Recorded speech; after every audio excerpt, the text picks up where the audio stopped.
Bonjour et bravo déjà pour l'effort. Vous avez choisi d'assister à une activité d'apprentissage à distance en méthodologie de recherche appartenant à l'UE7 de la section cadre en promotion sociale. Bienvenue aux étudiants, aux curieux, à tout le monde. C'est un peu le principe de la promotion sociale, aussi appelée PromSoc. Bienvenue dans mon bureau. Nous reprenons la suite donc de l'UE4 avec l'UE7, toutes les deux portant sur les méthodologies de recherche. Et cette vidéo est quelque part l'introduction de cette UE7, même si des éléments ont déjà été commencés. Deux séries à l'intérieur de cette UE7, parce que le point commun de l'UE7 en méthodologie, c'est la démarche opérationnelle. Dans cette démarche opérationnelle, deux moments importants, ça ne veut pas dire que les autres sont accessoires, on aura l'occasion de les souligner ça et là. Deux éléments importants qui s'articulent d'ailleurs entre eux, ce sera rappelé d'ailleurs dans la première diapositive qui est déjà devant vous. D'une part, le recueil des données, qu'on peut aussi appeler la collecte, la cueillette, faire le marché des données, autrement dit, ramasser les données d'enquête. Et ces données, dans un second temps, donc c'est le deuxième élément essentiel à la démarche opérationnelle, c'est le traitement des données. Tant pour le recueil que pour le traitement des données, il y a lieu d'utiliser certains outils, d'en connaître les modalités d'usage, les biais qui sont aussi générés. On insistera souvent, régulièrement, systématiquement sur cette dimension des biais qui fait partie intégrante de la démarche opérationnelle telle que nous l'attendons chez nos étudiants en promotion sociale en tout cas. Je disais donc deux parties. La première concerne le recueil des données, puisqu'il s'agit bien de recueillir avant de traiter des données. La difficulté des dossiers pédagogiques de notre section en promotion sociale, c'est que nous avons déjà découvert dans l'UE4, enfin un autre cours que le cours de méthodologie rattaché à l'UE4 de l'année dernière, donc c'est le cours de statistiques, puisque là où les statistiques, pardon, je me trompe de genre, le ou les statistiques, deux fois, sont proprement un outil de traitement des données. Donc c'est un petit peu pour moi une difficulté qui est en réalité pour vous, c'est qu'un outil de traitement des données vous a été proposé avant que nous étudions ensemble les outils de recueil de données. Bref, on va faire le boulot quand même. Premier volet dans la démarche opérationnelle, le recueil des données donc, avec principalement trois outils qui nous permettent d'envisager plusieurs éléments. Ces trois outils sont dans l'ordre dans lesquels je vous invite à les étudier: le questionnaire, l'entretien, l'observation. Alors, à savoir que cette vidéo est introductive, je viens de le dire, ça veut dire que certains éléments, y compris pour introduire le débat sur ces outils de recueil des données, va porter essentiellement sur le questionnaire. On en a déjà parlé lorsque nous étions en présentiel. Le questionnaire comme étant un petit peu l'archétype des outils d'enquête, même s'il se réfère, vous le savez déjà, le questionnaire est un outil proprement, majoritairement plutôt, hein, vous savez que c'est un mot que j'apprécie particulièrement, plutôt quantitatif. Tout dépendra bien entendu du choix qui va suivre, celui du recueil des données va suivre le traitement des données. Là aussi, il y aura une certaine cohérence à avoir. Quand on a choisi d'être quantitatif, pour garder l'exemple du questionnaire, on va rester dans un outil de traitement des données cette fois, tout autant quantitatif bien entendu, pour éviter les ruptures de sens sur le plan méthodologique en tout cas. Alors, si cette vidéo est introductive, il y aura non pas trois vidéos sur les outils de recueil, mais bien quatre, parce que nous allons dissocier l'entretien individuel de l'entretien collectif ou de groupe. Nous verrons toutes les nuances par la suite. La plus petite des vidéos concerne l'observation, hein, puisque c'est un outil à la fois générique, puisque utiliser un questionnaire, un entretien, va utiliser une certaine dose d'observation. On pourrait dire qu'elle varie, cette observation, y compris en termes d'implication ou distanciation. Hein. Le questionnaire va réellement être la grosse balise où, j'insisterai là aussi à quelques reprises, les éléments qu'on souligne dans le questionnaire s'appliquent différemment, mais s'appliquent néanmoins ou sont au moins présents dans les deux autres formes de recueil des données et particulièrement dans l'entretien. je vous avais parlé de ce curseur qui va fluctuer à nouveau, puisque un questionnaire, on se posera de temps en temps, tiens, ne peut-il pas être transmis sur le format d'un entretien? Cet entretien ne devient-il pas de moins en moins quantitatif et donc de plus en plus qualitatif? Tout ça est donc bien sûr des choix que vous aurez à justifier, à argumenter, c'est encore mieux. Dans l'argumentation, on a déjà parlé des biais, on en reparlera. Et parce que ces biais vont aussi être quelque part cumulatifs, voire exponentiels, puisque la récolte des données va permettre l'analyse, que j'ai appelé traitement tout à l'heure, donc c'est des termes équivalents, et aussi l'interprétation. On avait souligné particulièrement en statistique qu'il fallait dissocier l'analyse de l'interprétation. Si vous vous rappelez une vidéo ou un cours de votre deuxième année, donc dans l'UE4, on avait bien distingué que certains outils étaient faciles et d'autres outils étaient critiques, ou en tout cas complexes. Les deuxièmes relèvent de votre implication, de votre jugement. Et donc là, on se réfère à la notion d'interprétation. Donc il existe des outils relativement faciles à utiliser pour analyser des données. On a vu ça en statistique, nous verrons ça en analyse de contenu, avec bien sûr des niveaux de difficulté et ou de complexité. L'interprétation, par contre, relève, implique le chercheur, l'étudiant, ici dans votre cas, pour la mise en œuvre de cette interprétation. Ce qui m'a fait dire déjà à deux reprises au moins le mot biais, c'est que chaque outil, et l'outil, voire les outils de recueil des données, je dis les outils parce qu'on l'a vu l'année dernière dans l'UE4, certaines méthodes peuvent mobiliser plusieurs outils, avec déjà un biais de comparaison où ça peut rencontrer certaines difficultés. L'outil, ici, l'outil de recueil des données, encore une fois, comme tout outil et toute méthode que vous avez à choisir, va inévitablement conditionner, ici je parle bien d'un outil de recueil des données, la qualité des données. Et si j'influence la qualité des données, j'influence aussi l'analyse qui suit et l'interprétation, voire les conclusions, voire les décisions pratiques, cette fois, là je peux utiliser le mot, extrêmement importante, de manière importante. Alors, on a évoqué ça en classe dans ces comparaisons d'outils pour bien savoir ce que je cherche et comment je peux le mesurer. On va affiner ça avec d'abord un certain nombre de considérations générales. C'est l'objet de cette vidéo dite introductive. Et nous verrons ça au fur et à mesure de l'étude des 3 voire 4 outils de recueil des données qui, je le répète, dans l'ordre questionnaire, entretien et observation. Ces considérations générales, elles vont quelque part être retrouvées, y compris dans l'entretien, même si je l'ai dit dans mon introduction, hein, elles portent principalement sur le questionnaire parce que c'est probablement l'outil que vous connaissez le mieux, parce que l'entretien, on va le souligner un peu plus tard, vous le connaissez avec une autre perspective que celle d'enquête. Hein. L'entretien thérapeutique, surtout dans certains univers de soins, hein, a quand même une toute autre portée que faire enquête, et donc d'interpeller la réalité. On vise déjà à la modifier. Or, ce n'est pas le cas. Et ça, c'est important de le souligner, ce n'est pas le cas dans une enquête. Une enquête vise uniquement à interpeller la réalité pour la récolter, la recueillir, sans d'emblée, ou en tout cas aussi rapidement qu'on le fait par exemple dans le soin, vouloir modifier la réalité concernée par cette enquête. Il va de soi que cette enquête, donc j'utilise ce terme général volontairement, va inévitablement être construite, élaborée en accord, en congruence avec votre problématique et ses objectifs ou ses finalités. Nous en avons parlé et vous avez expérimenté un certain nombre de choses l'année dernière. Également aussi avec le champ d'opérationnalisation, puisque je vous l'ai dit à plusieurs reprises, on l'a vu particulièrement dans certaines méthodes, pour ne pas dire dans toutes. Bon, il y a une exception, on va dire, à cette notion de champ, puisqu'il n'est pas, il est moins dans l'espace et un peu plus dans le temps, la méthode historique, pour ceux qui l'auraient oublié, bien entendu. Mais cette question du champ qui était très facultative dans l'élaboration de votre problématique tant que le démarche relevait du conceptuel, ici le champ va être extrêmement important puisqu'il va déterminer là où les populations, là où les échantillons avec lesquels nous allons travailler, sur lesquels, je vais être encore plus précis, l'enquête va pouvoir être mise en œuvre encore une fois. Donc on voit bien ces liens à nouveau qui sont quand même la notion forte, pas que celle-là d'ailleurs, il y en a 2 ou 3, de votre épreuve intégrée à construire.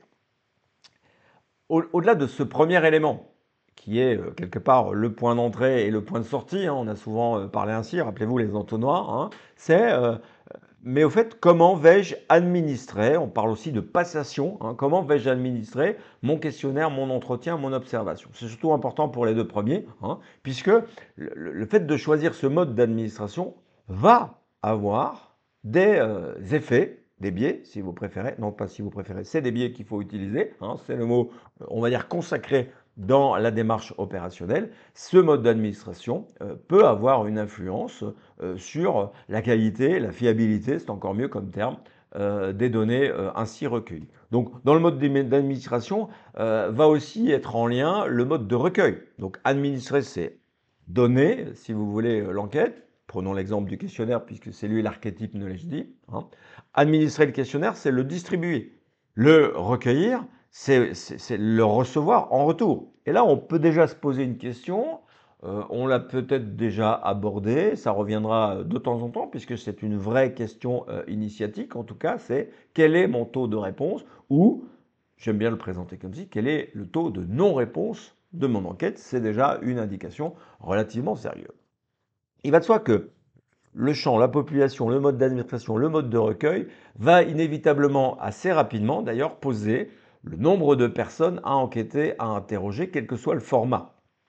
Alors, on peut déjà poser plusieurs éléments. Alors, je ne vais pas vous donner des chiffres précis, puisque ça, c'est quand même très variable, mais vous pouvez déjà facilement envisager que dans l'outil très quantitatif, on va avoir un grand nombre de personnes interrogées, alors que dans une méthode et un outil plus qualitatif, on aura un moindre nombre de personnes à enquêter.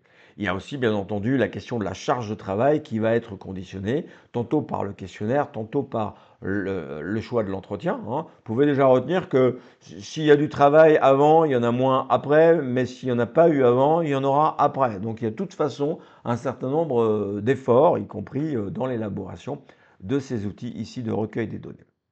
Il va de soi, et vous vous attendiez peut-être à ce que je commence par là, c'est que l'enquête, et ça vaut pour le questionnaire comme pour l'entretien, et de manière indirecte pour l'observation, c'est un certain nombre de questions que je vais poser directement ou indirectement à la population ou à un de ces champs ou à plusieurs de celui-ci, hein, de celle-ci, pardon, hein, un certain nombre de questions. Et on va voir que par la suite que la formulation des questions, les consignes, l'ordre et donc la structure du questionnaire ou de l'entretien va avoir une influence sur la fiabilité des données ainsi recueillies. Fiabilité des données ainsi recueillies, c'est une succession de mots que vous allez entendre à quelques reprises. Et donc, on a souvent parlé de la forme, hein. Je connais votre obsession dans le respect de la balise bêta.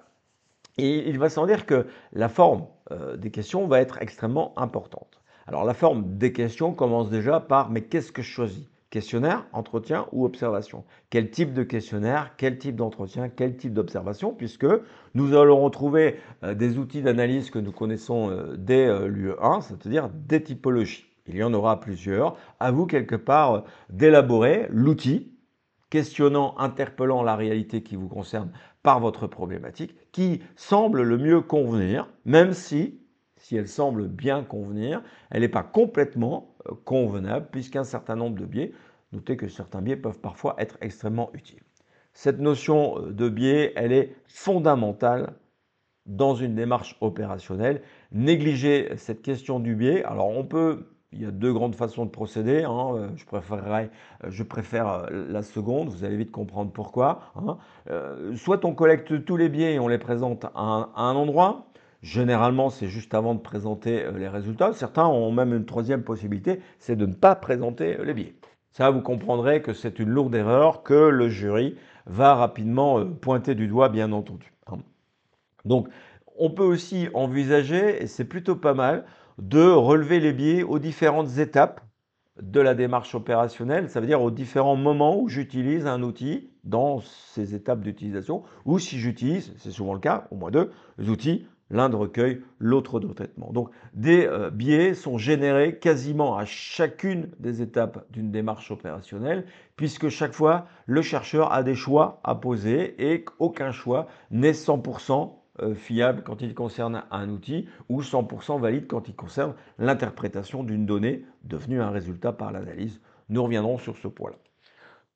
Reprenons cette idée bien connu ou en réalité faussement connu du questionnaire qui semble à la fois facile à faire, facile à analyser, facile à interpréter, mon œil comme dirait l'autre, bien entendu. C'est-à-dire que vous pouvez d'emblée vous poser la question, même si l'évidence du questionnaire arrive, il y a aussi toujours l'éventualité de moduler ce questionnaire, de le moduler encore plus avec un entretien, voire avec une technique d'observation. La modulation fait bel et bien partie de votre réflexion autour de votre épreuve intégrée. Rappelons aussi un élément non négligeable, on verra ça dans les 7 étapes de l'élaboration d'un questionnaire, donc pour la balise ou plus exactement la capsule vidéo qui suit, hein, c'est la première balise de recueil des données, le questionnaire. Le questionnaire, hein, qu'il prenne la forme d'une ou l'autre, c'est toujours un média, c'est-à-dire un moyen d'interpeller cette réalité, un média aussi d'interpeller un certain nombre de personnes concernées directement, indirectement, enfin c'est déjà un débat ça, par la problématique que vous poursuivez. Et donc, la forme, et là on l'a déjà dit d'abord et avant tout pour votre démarche conceptuelle, la forme est indissociable du fond ou du contenu si vous préférez, puisque c'est le mot qui est indiqué sur la diapositive. D'accord? Et comme je l'ai déjà dit, et c'est pas la dernière fois que je le répéterai d'ailleurs, l'administration de ce média et le recueil des données, chaque étape conditionne donc cette recherche de manière extrêmement importante. Et le paramètre, ne vous l'ai-je dit déjà, c'est le taux de retour, ou plus exactement, je préfère le voir comme ça, le non-retour, qui est en soi déjà un paramètre majeur de l'enquête qui juge, voire qui jauge déjà le degré de validité que je peux escompter, j'ai failli dire espérer, mais ça fait très statistique, escompter des résultats ainsi recueillis. Revenons sur cette idée de forme, parce que c'est un peu comme ça que je vais entrer dedans, parce que ça veut dire en interrogeant la forme, et on a fait un exercice d'ailleurs en présentiel à ce sujet. Il va de soi qu'un questionnaire ou un entretien doit être majoritairement agréable. Agréable pour celui qui le lit, pour celui qui l'entend si c'est un entretien, parce que ce côté agréable va avoir un côté incitant, encourageant, à ce que la personne non seulement réponde, on se rappelle le taux de retour qui est encore juste au-dessus sur la diapositive, mais va aussi permettre, et là on aura une étape importante qui va d'ailleurs s'articuler entre l'étude du questionnaire et celle de l'entretien, un petit peu la charnière, la passerelle si vous préférez, inciter non seulement à la réponse, mais à la réponse la plus authentique. Alors on parle assez peu de vérité en méthodologie de recherche, on va parler d'authenticité de réponse, hein, puisque c'est aussi lié à un moment, à un ici et un maintenant, comme on dit dans certaines philosophies. Donc cette honnêteté, cette authenticité, elle est un paramètre, bien entendu, le deuxième cette fois, hein, qui va augmenter la fiabilité des données et plus encore escompter de la validité des résultats qui vont être extraits de ces données encore une fois.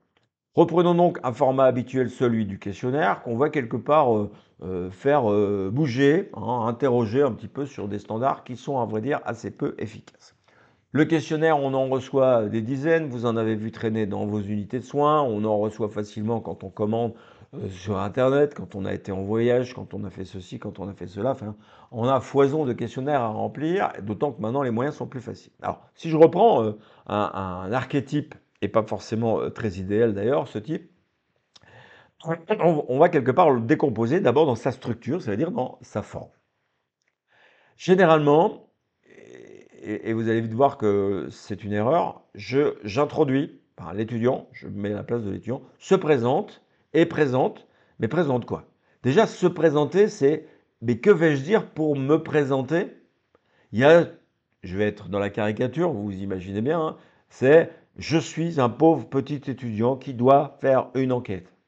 Là, tout de suite, ou vous générez de l'empathie ou vous faites fuir les gens parce qu'on n'a pas toujours envie de s'impliquer dans ce genre de réflexion. Dans la présentation, bien sûr, il ne faut pas tout révéler, hein. C'est parfois le risque, bien entendu, de tout révéler. Et ce qu'on peut parfois aussi promettre aux gens en les incitant à le révéler, c'est la question de l'anonymat et de la confidentialité. Ces deux mots ne sont pourtant pas très identiques. Alors, ce qu'on appelle un pacte, c'est je vous promets de ne pas révéler votre identité, ou du moins, si elle est révélée, de la garder confidentielle. Vous aurez bien compris avec la nuance que j'ai apportée à ces deux termes que l'anonymat est tout simplement impossible dans l'enquête, oui, et particulièrement quand il sera question d'entretien, puisque nous sommes dans le vis-à-vis, il n'y a pas de possibilité d'anonymat.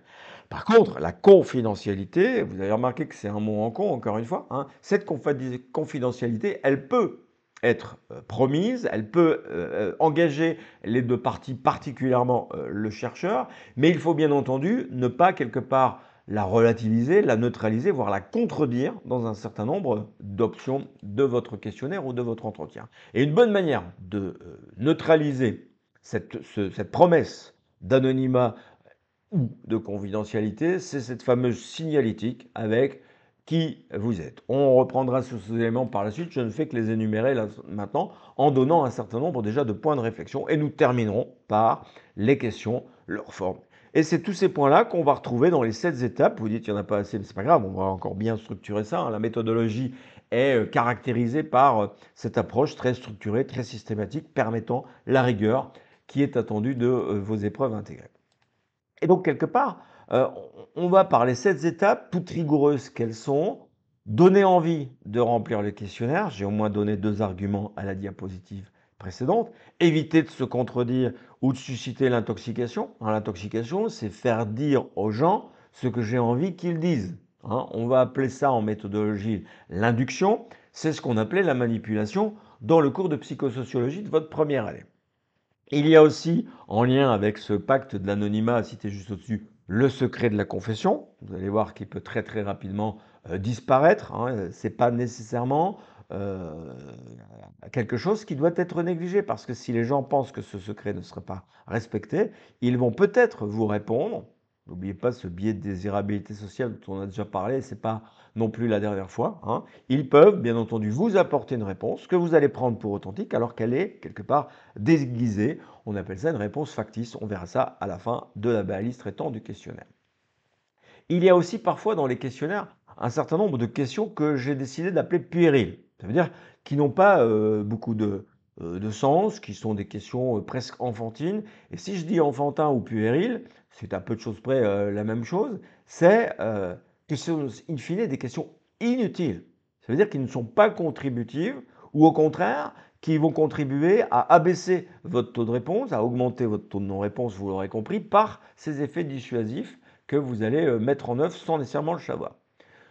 Il y a un dernier élément, c'est la structure. Ça veut dire, par exemple, l'ordre des questions peut avoir une influence, y compris parce que celui qui décide de remplir un questionnaire ou de participer à un entretien, c'est encore plus fort comme acte, de décider de participer à un entretien, on verra ça dans la deuxième balise de cette série, il a la possibilité de s'assurer d'un certain degré de cohérence dans les réponses qu'il vous livre lors de cette enquête, bien entendu. Donc l'architecture, c'est quelque chose qui a aussi une influence là-dessus. D'accord? Chaque fois que vous ferez des choix, et là vous allez voir que dans les 7 étapes de l'élaboration d'un questionnaire, il y a quasiment des choix. Bon, il y a un moment où il y a beaucoup plus de choix, particulièrement dans la forme des questions et leur architecture générale, va être produit, généré, si vous préférez, des biais en un certain nombre. Ces biais doivent être repérés, bien entendu. Je vous donne déjà quelques pistes de réflexion. Alors, donner envie de remplir le questionnaire, on part souvent d'une idée qui n'est pas forcément un absolu, c'est le questionnaire le plus court possible. Alors, le plus court possible, pourquoi? Parce que les gens n'ont pas forcément le temps, vont devoir prendre le temps de remplir le questionnaire. Donc, le temps moyen de réponse est une influence. Je m'applique souvent à mesurer ce temps moyen quand j'utilise les fameux QCM lors des évaluations de matière dans différentes sections, bien entendu. Je dirais plus court et plus agréable, parce que parfois un questionnaire un peu plus long, s'il est agréable à remplir, et on va voir qu'il y a différents moyens, et il ne faut pas tomber dans le côté enfantin, parce que simplifier certaines choses va faire passer l'idée aux répondants qu'ils sont des enfants et que leur avis, en fin de compte, ne compte pas grand-chose, même si ce sont des éléments qui changent. Donc là aussi, il y a vraiment ces deux idées à mêler quelque part, à trouver le bon équilibre pour la chose. Sur la question de l'intoxication, je l'ai déjà dit, méfiez-vous d'un certain nombre de détails que vous allez fournir, tantôt sur votre problématique ou ses objectifs, tantôt sur la raison du choix des personnes et donc par-delà de la population et des échantillons visés, mais aussi par la façon dont les questions vont être posées, on reviendra ça dans le détail au 4e et 5e point, vous allez entraîner des biais qui, chaque fois, vont se dire, tiens, je parle des enquêtés cette fois, que cherche-t-il? Pourquoi me le demande-t-il à moi? Dois-je être prudent avant de décider de révéler la réalité telle que je la conçois? Et si j'ai mis le mot merci d'abord, c'est que c'est souvent quelque chose qu'on met à la fin d'un questionnaire ou qu'on énonce à la fin d'un entretien. Mais j'aime bien prendre quelque part, et vous le savez, le contre-pied. Pourquoi parfois ne pas débuter le questionnaire en disant merci de bien vouloir remplir ce questionnaire? C'est forcément déjà impliqué le répondant, hein, et donc c'est déjà un sérieux compromis entre le plus court et le plus agréable, puisque là vous l'avez sollicité, hein, on est dans une démarche d'offre et de demande quand on enquête, bien entendu. Et on n'est pas en position de force, vous l'aurez bien compris. Le secret de la confession, donc la rupture de ce pacte d'anonymat et ou de confidentialité, bien entendu, c'est sa contradiction, y compris par un certain nombre de questions, et là c'est pour ça que j'ai avancé au quatrième point, qui sont déjà puériles parce qu'ils relèvent de la signalétique et d'une signalétique abusive par rapport à la question de la confidentialité. D'accord? Donc, c'est plusieurs manières d'aborder cette question, des questions, c'est bizarre à formuler d'ailleurs. On va jouer d'ailleurs avec l'adjectif premier. Premier a un double sens. Premier, c'est dans l'ordre arithmétique, mais avant d'être le premier dans l'ordre arithmétique, c'est premier, primo, hein, le primordial, ça veut dire le plus important. Est-ce que dans le questionnaire que vous élaborez, les premières questions vont être premières, ça veut dire fondamentales, essentielles en tout cas, et en plus vont donner envie de remplir le questionnaire. Donc vous avez bien compris que les premières lignes d'un questionnaire, les premiers mots d'un entretien peuvent déterminer, je disais conditionner un petit peu plus tôt, la suite des événements. Et y compris que l'enquêté décide de répondre au questionnaire ou au contraire de virer votre questionnaire dans la corbeille en question. D'accord? Donc les premières peuvent être relativement fondamentales, particulièrement dans un questionnaire, on le verra même dans la structure, puisque le questionnaire peut être appréhendé dans sa globalité avant d'être rempli, bien entendu. Il suffit d'observer les étudiants.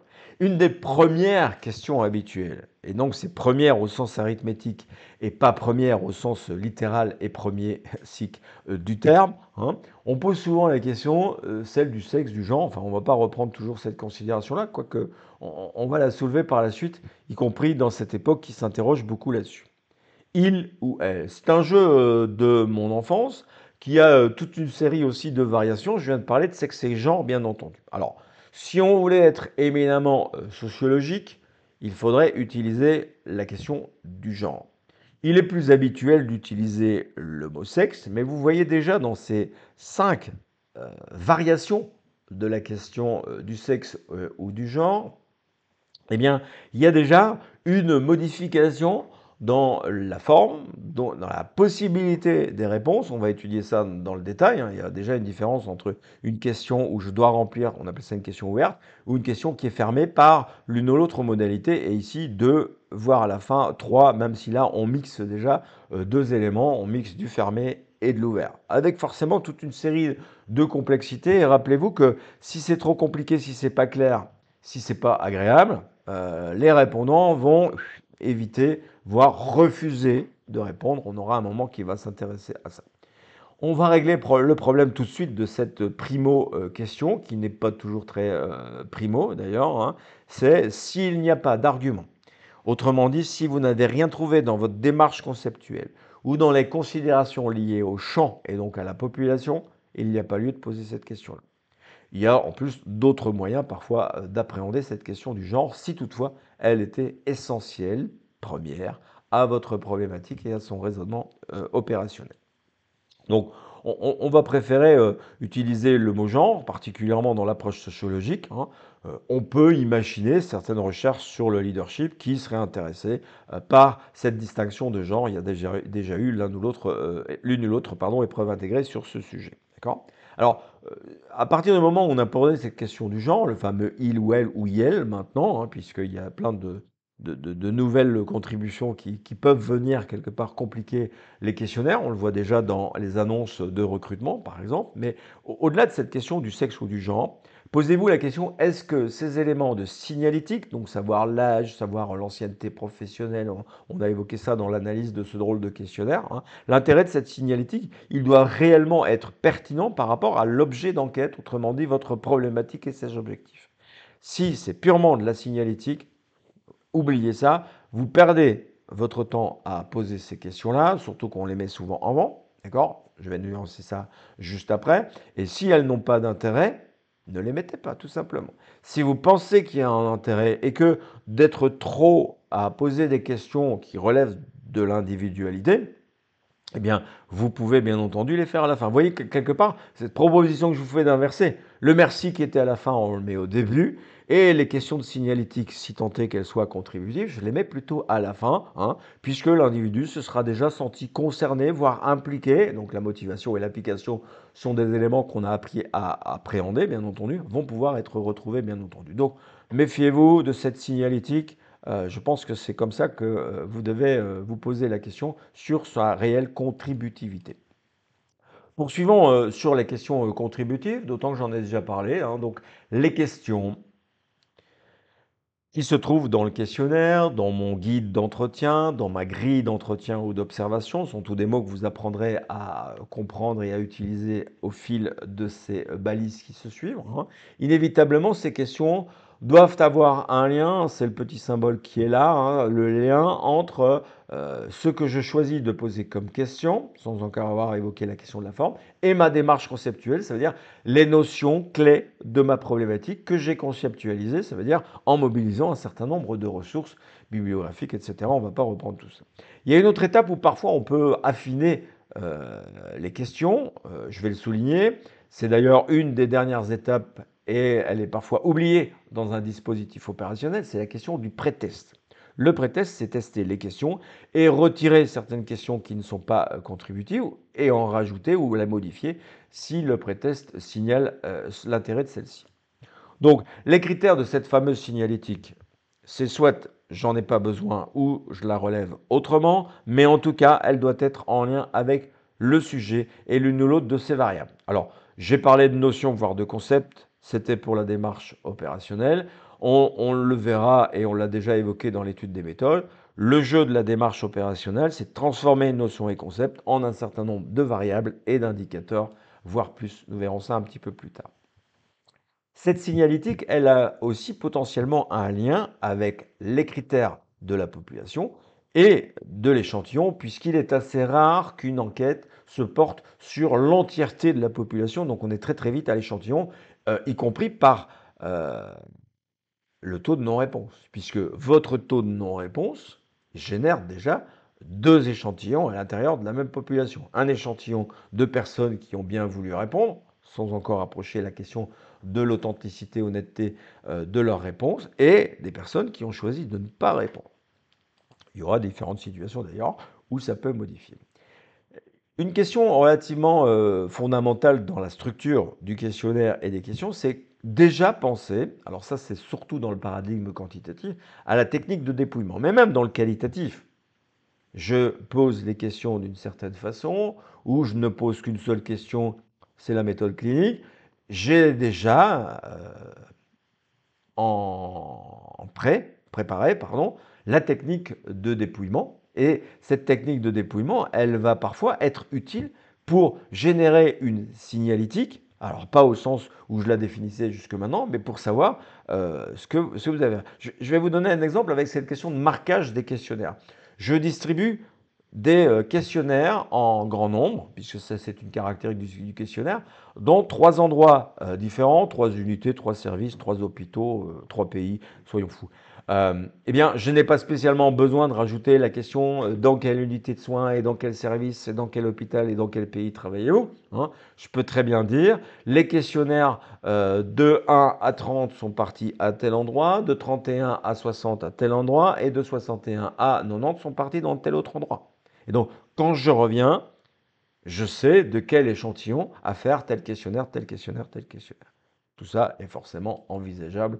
Vous verrez ça en fonction de la situation. Et je termine avec le premier point, avec insister avec la question du raisonnement.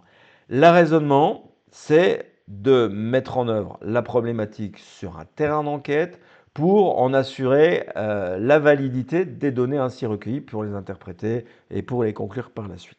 Quand je dis pondérer avec le raisonnement, je reviens sur cette question de variable. Si une variable a une petite influence, autrement dit, si le concept ne semble pas fondamental à votre problématique, Ça sert à rien de développer 30 questions sur cette notion-là. Par contre, sur la notion fondamentale, clé de votre problématique, il est normal qu'il y ait un peu plus de questions que sur la notion un petit peu à minorer dans le dispositif tantôt conceptuel et désormais opérationnel encore une fois. Une autre question en lien avec la structure, c'est où vais-je placer ces questions? L'effet de structure, il est non négligeable. Et donc, c'est toujours le grand problème de ne pas révéler la problématique que vous poursuivez. Alors déjà, ne la révélez pas dans l'introduction, je l'ai dit un petit peu plus haut, hein, c'est quand même un petit peu dommage. Mais les gens, surtout avec le questionnaire, vont d'abord le lire, on pourrait dire de manière transversale ou diagonale, et pouvoir essayer de chercher ce qu'est l'objet de cette enquête et comment ils vont déjà y répondre. Et ils décideront s'ils répondent ou pas, d'ailleurs, en premier lieu. Et donc, on a tendance, quand on est étudiant, on peut expérimenter, c'est de reprendre sa démarche conceptuelle, c'est déjà pas si mal, et de traiter les notions devenues variables dans l'ordre de la démarche conceptuelle. C'est pas forcément une bonne idée. Posez-vous au moins la question de quelle est cette architecture, quelle est la structure dans laquelle je vais passer. Il est donc bien et bel et bien question de l'architecture. Je répète, la question de recherche, autrement dit la problématique, la grande question, comme disent les autres, ne peut jamais être une question d'enquête. Donc il y a déjà un exercice de conversion de votre problématique conceptualisée en une question d'enquête, hein, puisque si vous posez la question très très directement, très probablement il y a l'un ou l'autre biais particulièrement de désirabilité sociale ou d'induction, ou bref, toute une série de biais dont on a déjà parlé et dont on parlera encore, eh bien, vous influencez bien trop fortement votre enquête. Ça ne sert à rien de faire l'enquête si c'est juste pour savoir si vous avez raison. C'est vraiment pas le but. Alors, de manière un peu contradictoire d'envisager les choses, soit je les mets dans l'ordre de ma partie conceptuelle, je viens d'en parler, ou au contraire, je prends tout, je mélange tout et je livre ça en vrac. Alors, c'est bien entendu l'autre extrême n'est pas plus envisageable que le premier. Il est peut-être même pire que le premier parce que les gens vont se retrouver avec un joyeux pêle-mêle et vont se dire « Ouh là là, qu'est-ce que c'est que ce questionnaire ?» Ou pire encore, ils vont dire « Oh là là, qu'est-ce que c'est que cet enquêteur ?» Et il relève peut-être de la psychiatrie, encore une fois. Je viens d'évoquer dans le point précédent le biais de désirabilité sociale qui est dans ce vaste ensemble de problématiques qui touchent à l'encadrement et particulièrement en milieu de soins, ce biais de désirabilité sociale. Le biais de désirabilité sociale, il aurait pu être appelé faire plaisir ou déplaisir. Parce que quelqu'un qui répond à votre questionnaire, à vous, au sujet, à ce qu'il pense être le demandeur de ce questionnaire, qui n'est pas forcément le chercheur, vous l'aurez peut-être compris, hein, s'il veut vous faire plaisir, ou si au contraire, pile l'inverse, vous faire déplaisir, dans les deux cas, sa réponse n'est pas forcément très honnête, voire pas honnête du tout. Hein. Le biais de désirabilité amène inévitablement à s'écarter de ce fameux critère d'honnêteté, authenticité dont on a déjà parlé. Vous l'avez peut-être déjà remarqué dans certains questionnaires, il y a des questions qui se répètent. Alors, on pourrait jouer avec les trois termes qui sont là devant vous et qui ne sont pas strictement équivalents. Il peut s'avérer relativement normal de répéter plusieurs fois la même question quand elle est importante. Mais attention, euh, certains répondants vont se dire, ça c'est le cœur de la problématique. Et si j'ai envie d'être désirable socialement, c'est sur ces questions-là que je vais rentrer dans une dynamique de plaisir et donc de faible honnêteté, en tout cas par rapport à ça. On peut parfois être redondant, mais l'idéal, vous l'aurez compris dans la façon dont c'est écrit, que c'est la reformulation qui peut être importante. Alors, le danger de la reformulation, il est néanmoins présent, on aura l'occasion de le redire ça aussi. La reformulation peut inquiéter quelque part les répondants en disant ouais, mais il n'a pas bien compris la première fois que je l'ai posé. Donc, il y a un certain art de la reformulation. Et si vous voulez cultiver l'art de la reformulation, j'arrive même pas à le formuler d'ailleurs le terme, la reformulation, c'est bien entendu dans l'analyse de la balise traitant de l'entretien qu'il en sera le plus question. Arrivons donc à presque la fin de cette vidéo introductive aux méthodes de recueil des données, mais je pense intimement, comme ça c'est un adverbe qui insiste un tout petit peu, hein, que le succès ou l'échec de l'enquête, qui va pouvoir se comprendre, se justifier comprendre qualitatif, justifier quantitatif, par toute une série de raisons, par toute une série de choix qui ont été biaisés sans qu'on puisse s'en rendre compte. Et vous avez vu le geste que je viens de faire et qui me pointait, ça veut dire que l'enquête et ses suites, l'analyse, l'interprétation, les conclusions, la mise en recherche, enfin tout ce qui va suivre, relève en réalité de votre job, de votre travail, je vais le formuler de manière encore plus claire, de votre responsabilité. Donc la première personne à interroger, à interpeller, quand il y a quelque chose qui ne fonctionne pas bien ou quand le nombre de biais ou leur influence est extrêmement importante, c'est quelque part réinterroger cette fois le dispositif et le modifier s'il est encore temps. Si le temps est dépassé, on ajustera ça par toute une série d'autres techniques. Nous nous retrouvons donc dans une autre vidéo qui va traiter cette fois du questionnaire avec ces 7 fameuses étapes dont je vous parlais tout à l'heure. Bon travail, on se retrouve pour la suite dans une autre vidéo. À très bientôt.